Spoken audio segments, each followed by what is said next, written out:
Did you know there was once a prison so secure?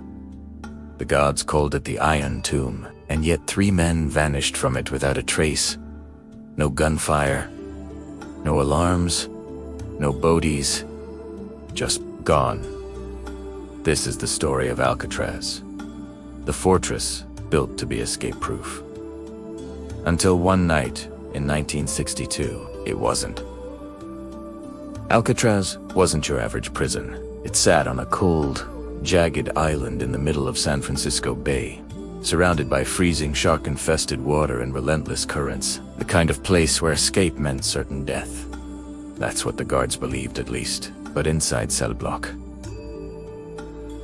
Frank Maurice and brothers John and Clarence Anglin were studying the one thing even steel bars couldn't stop patience. Frank was a genius, an IQ of 133, obsessed with details. He noticed tiny cracks in the ventilation grates behind their sinks. Cracks big enough for opportunity. For 2 years, the men chipped away at those walls using spoons stolen from the cafeteria. They hid the noise with accordion music during lights out, and disguised the holes with painted cardboard cutouts, bit by bit, brick by brick. The impossible became possible. Then came the night of June 11th, 1962. They crawled through the vents into an unused service corridor, climbed up to the roof, and slipped into the freezing black water using an improvised raft made of 50 stolen raincoats glued together with prison adhesive.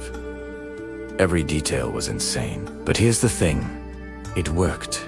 The next morning, guards found dummy heads made of soap, concrete, and hair stolen from the barber shop, still resting on their pillows.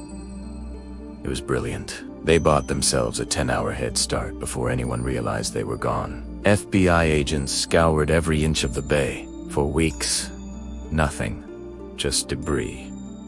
A paddle, a few pieces of the raft.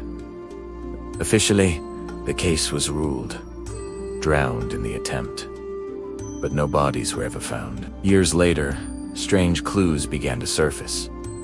A postcard sent to a relative, a photo from Brazil, dated 1975, showing 2 men resembling the Anglin brothers, even a deathbed confession from another inmate claiming he'd helped them reach the mainland. The FBI closed the case after 17 years. But the US Marshals? They never did. To this day, they keep the file open, active investigation. So, did they die in the bay that night, or live the rest of their lives in secret freedom? No one knows. But one thing's certain, in a place designed to be inescapable, 3 men proved that the greatest prison break isn't about strength. It's about patience, intelligence, and believing the impossible can be done. Outro call to action: if you enjoyed this story, remember, the truth often hides behind concrete walls, and sometimes those walls crack. Subscribe, and trust me, bro, the next story gets even crazier.